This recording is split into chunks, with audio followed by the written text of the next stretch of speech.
C'est facile. Ok. Merci beaucoup, Maman Laurence. Je pense que tozana fête ya ba maman oyo nga na souhaité bango nyonso na mokolo ya lelo to ya lobi ndenge tozoloba. Bonne fête ya le 8 mars pour na ba maman. Bonne fête. Ok, je reviens. Moi mituna ekoki kozala papa katikati na ba maman, comme je l'ai toujours dit. À la création, Dieu avait créé l'homme et la femme et il les appela du nom d'homme. C'est que moi, si je suis tozali kaka eloko moko, c'est-à-dire les affaires ya biso nyonso, soki tozali un. De deux, il y a une inspiration dans cette date oyo bato belé baza kobosana. Bolandanga bien parce que ce n'est pas par hasard. Pourquoi on n'a pas choisi les 4 mars, le 8 février? Et il tomber seulement le 8 mars. Donc, si nous voulons avoir une inspiration dans ça, parce que tous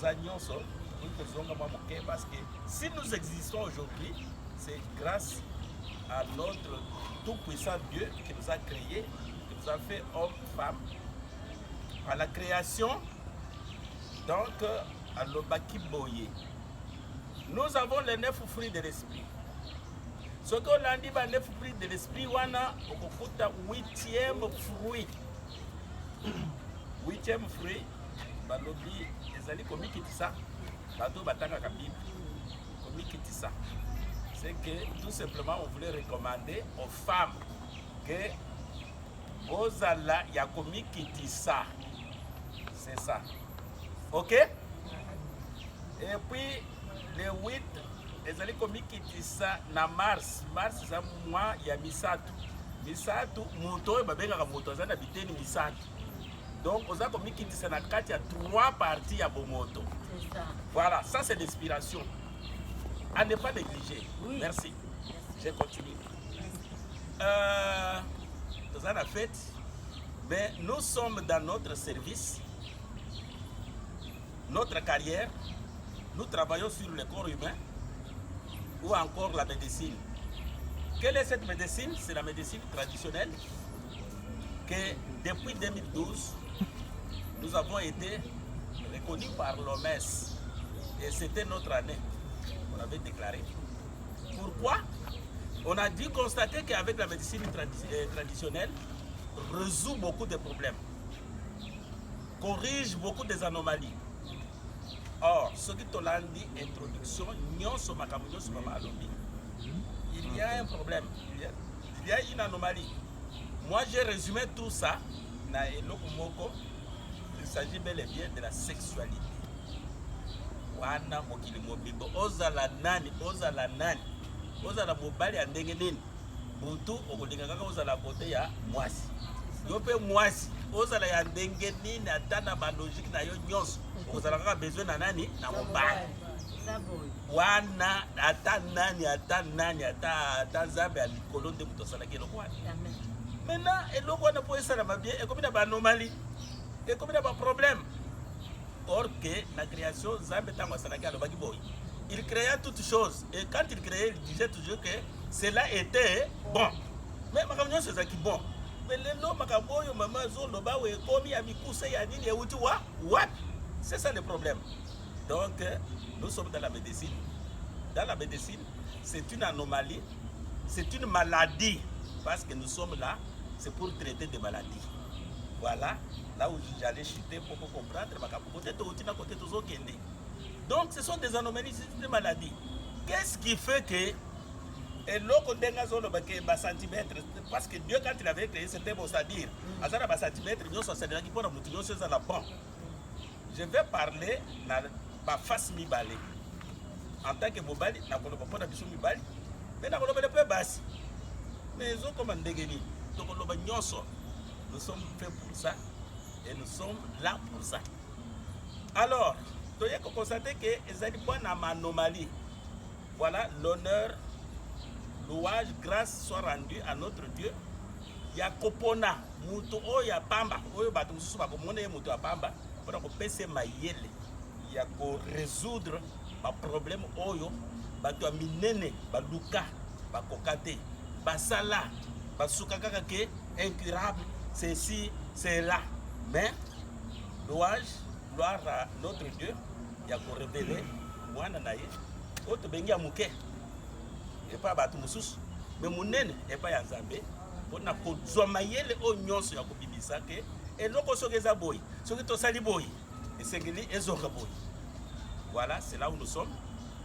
Donc tozana ba maladie et ya kapamba te maman eko baki mukuse wana ya kapamba te ezana do lenge belé.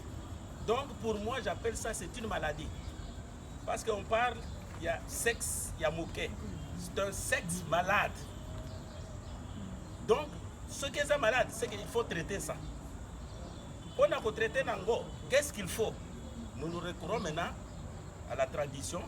Na tozana ba solution na ba zete na biso ya traditionnel o ezali ko résoudre ba problème ba makambo nyonso wana. Voilà. Lelo tokomi na bokono oyo ya ba infection. Infection tolobeli yango na lolenge belé o ba nyonso ba yebi. Mais les infections ils ne sont pas traités. Ce qui est traité mabe, ce qui est une solution té infection et kondisaka sexe biso mibali. Infection et provokaka et pas ya biso mibali, c'est que nous appelons éjaculation précoce. Ce sont des anomalies. Donc il fallait commencer par là. Or dans l'herbopharma, la correction de plante ezali otobengi éléphant. Chaque éléphant est un musala na yango. C'est ça la différence de l'herbo. Ce n'est pas kaka kisimoko wana les autres traités. Tozana éléphant arbre, tozana éléphant MTH, tozana éléphant. Donc landani pour la infection tozana éléphant o ils sala boy na boy. Ezana ce que tu infection nde to constater que e kondisaka. Et puis ça ga rendra ka faible pour la biso mibali. Pas seulement biso mibali parce que infection ezali ka ya moi ezali ka mobali. Infection surtout ya conocoque, staphylocoque. Donc mutu mobimba. Itisa sexe mbali. Mutu mobimba. Na hémorroïde. Au meilleur urinaire, vous constatez la présence de pus. Tofi les obima et vous trouvez ça normal. Vous promenez dans mobile. Et pour y a bon ça n'a qu'à développement sexe na vimba microbe wana bo traiter en on a noté. Donc bon vim ça na no sexe. Ce qui infection les autres conséquences côté na biso mibali pe côté ya basi pe ezali poto za na basi poto ko benga bango ba inap bien basi be bani o batu musu balinga bango te o toucher yeboy alinga kati azaka ndewan bongo yeko sali ndo ndibaki bana pona nini zokande frigidité. Les infections aussi provoquent les frigidités chez une dame. Alinga kate parce que soki azana ba infection ebele tango boko bandaka ba rapport boy kozoka kaka ezaka kolela ya elenge ezali na kolela ya passe pe ezali. Voilà, mais dans l'herbo vous allez trouver la solution ya ba makambo nyonso wana. Infection ya pamba. Or solution ezana infection. Hémorroïde. Dilatation des veines hémorroïdaires. O ezako bomba mibali 3 quarts ya mibali. Voilà, avec hémorroïde, on regarde ça gadi. Yo ko poussa ta pembeni à moi sinon parce que makasi ekozala te, faiblesse ekozala. Éjaculation pe ekozala nini ekozala. Yo wana ko biko de mukongo passe. Mais le rapport sexuel les amukongo. Mais ce que mukongo soki ça passe. Maintenant tu vas faire quoi? Donc c'est une anomalie où ils ont trouvé solution na kati ya herbo banzete ba plante ne pas ezali o ezali ignorance oral pona. Ignorance purge pona. Donc, immoralité, ma force, pona. Bon. Chant du corps même. Chant du corps, vous comprenez ça? C'est une anomalie. Donc, il faut veiller sur ça. Plus loin, ce qui est l'excès du sucre dans le sang ou l'hyperglycémie, ou encore plus loin, tu conclura diabète. Hémorroïde, on les a pour mon côté à Moubal, ils ont pour mon côté à moi. Parce que moi, si ce cas a un problème avec l'hémorroïde, à cause de la même problème, il y a frigidité. Donc, les attaques sont qui et comme donc il y a diabète, on a des graves des problèmes. Chez nous, les hommes maltraités, mal soignés, négligés, et même tout d'abord faiblesse sexuelle. Donc, moyen de développer, ils attends, tu peux pas pommade, parce que solution, ils ont pas pommade. Mais ce qui est plus grave dans les conséquences du diabète, si ça ne trouve pas la solution, et même la impuissance, il y a la différence entre l'impuissance et la faiblesse. Faiblesse, mais l'impuissance, canal vaginal, maintenant, impuissance, c'est le sommeil total. Donc, gloire à Dieu, parce que nous sommes déjà dans la solution de l'herbopharma. Bon, merci. Téléphone et télévision. Donc, ce sont des anomalies. Selon vie autozo mené na mokili. Nakanisi tolobaka ba émission ezalaka ebele ezalaka éducative esika wana topesaka ba conseil, il faut faire ça, il faut pas faire ça. Tout ça tokokende conclure yango na lolenge moko na lobaki ke recourons nous tous à la tradition, c'est-à-dire banzete de yango eselisaka bato koleka modernisation otoye. Les modernisations sont des calmants, c'est pour un temps, ce sont des stimulants. Donc, okosala yango pour un temps, lelo ici. Mais si vous êtes attaché na banane biloko wana nyonso, okosala moi très bien. Voilà, qu'est-ce que je vais dire en tout ça? La conclusion. Solution est allée. Quand bien même ce qui faiblesse c'est côté, quand bien même ce qui éjaculation précoce c'est allé, quand bien même atrophie et ses salamis, il y a lieu de remonter cela par des pommades, les différentes pommades qu'on vient de vous expliquer maintenant. La poussière, la pommade, il y a grossissement, il y a développement, il y a allongement. Tout ça, ça existe avec des plantes. Donc, dans l'herbo, vous allez trouver tout ça. Donc,